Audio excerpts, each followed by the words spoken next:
My name is Sadie Brown.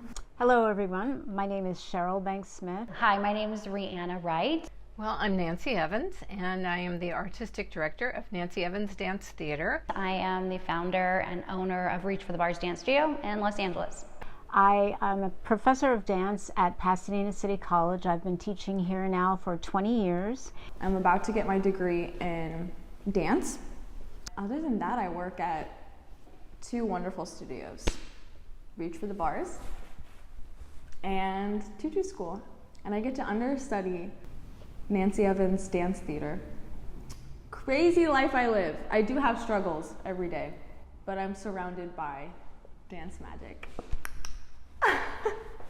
I'm fortunate enough to have been dancing since I was 2. You know, I did tap and ballet and acrobatics. My mom dropped me off every week at 2 years old for 2 dance classes. I had like 15 minutes of acrobatics at the end because, you know, when you're a 7-year-old kid, you have more energy than standing at the bar for that long. You have to do something else. So we did somersaults and cartwheels and stuff. When I decided to open up the studio, my core goal was to create a studio that I didn't have growing up. I had a really solid curriculum in what I wanted to do for younger dancers, but not toddlers, not babies. I did not know that. Yeah, but I never loved the idea of what other people were doing. What I found in research and dealing with experts, kids are capable of so much. We just have to give them room to allow them to grow and to tap into what I know is self-confidence is a really early age. And that's done through pattern building and play. When do I feel most alive in dance? When I see it click in my students' eyes. I mean, I've had students who have never taken a dance class before and just got so turned on with dance, and they start taking a class and then they just keep going and going. Of course I'm gonna feel alive when I see my kids accomplish something, because I know what it feels like to accomplish something. I get to do that every week.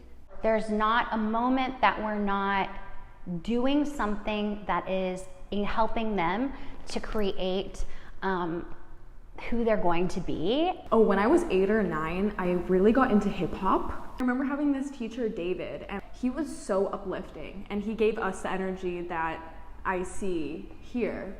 The energy that you give is not the same as when you're teaching an adult class. I was 18 when I got to start teaching. That was huge. I looked up dance studios near me and I just saw a door that said Dance Magic inside. And it was in the back, in an alley, with a nice big parking lot and a little sitting area. And I was like, let me knock. And then Rihanna Wright opened the door.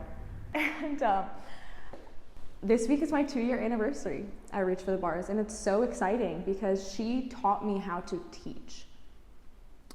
Nancy and Cheryl taught me how to take care of my inner dancer. You know, I mean, I always try to be myself when I teach. As you may know, I oftentimes, I might forget something or make a mistake, and then I'll say, oh, okay. And then I'll ask the students, okay, what did I do? What did I do wrong? Or what did I forget? It also gives them a chance to see me as a person, as a human being. And I think that's really, really valuable. It's okay to make a mistake and then to learn from that and to grow from that. So that's what I would like to offer. What I was learning in therapy today. I'm a recovering perfectionist in a lot of ways, and that kept me a long time from doing things because I wanted it to be just right. And now I've learned just start the thing and trust the process. And I would love for more people that are like me to understand that and not get stuck. I was stuck for a really long time, but it's important. I'm learning as a student and I'm learning as a teacher. The roles are always feeding each other, and they make me the best dancer that I could ever be. I went to UC Berkeley in my undergrad, and I studied there with David and Marnie Wood, who were early dancers with Martha Graham. And then I moved to New York when I started dancing with Sun Ra and traveling with him in this orchestra, this band that played, the whole spectrum of jazz. and we traveled the world, and I worked with Sun Ra for a number of years, and I taught, and that's where I really began to develop my teaching. I think that when I came back to the United States, I knew I already had the plan that I was going to go back to graduate school, because I'd been out in the world, you know, performing and doing lots of different things, and I wanted to be able to kind of collect all of my experiences and be able to you know, give that back. And so I thought that college education would be the best place for me, you know, to be able to do that. What I find is, like, for me, I've had tremendous opportunities to grow and change my own life. And what a powerful tool to be in the lives of other people, to be able to you know, give them guidance and direction, give them a safe haven to come and have joy. I'm just constantly challenging myself. How can I improve the lives of my students? How can I improve the lives of my staff? How can I make this studio sparkle brighter, you know? So I think at the end of the day, yeah, what keeps me going are the people. And so when I went to Minneapolis to work with Nancy Hauser, which is what Hanya said I should do, and I left Steppenwolf, it was a big decision, and I plunged into dance, and my technique got better. I worked very hard with Nancy.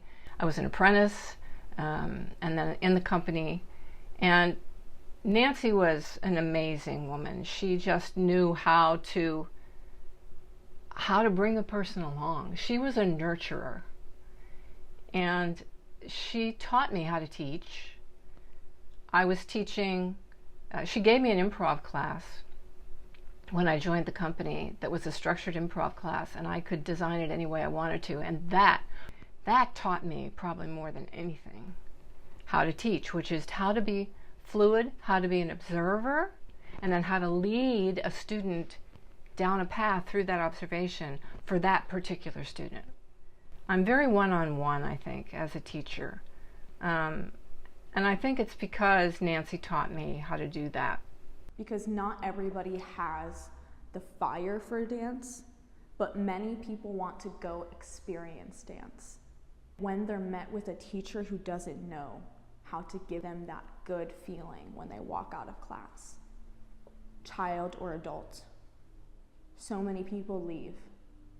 My goal is that these kids love dancing in their bones. All I want them to do is at 3 years old, at 13, not be afraid of a dance floor, at 30-year reunion, not to be afraid of a dance floor. I want them to just have loved having this moment, that it doesn't scare them. I mean, there's nothing like the camaraderie of dancers in a class and moving across the floor together and feeling the energy of the whole group. I'm responding. That's a great way to put it. And I think that that's what art is.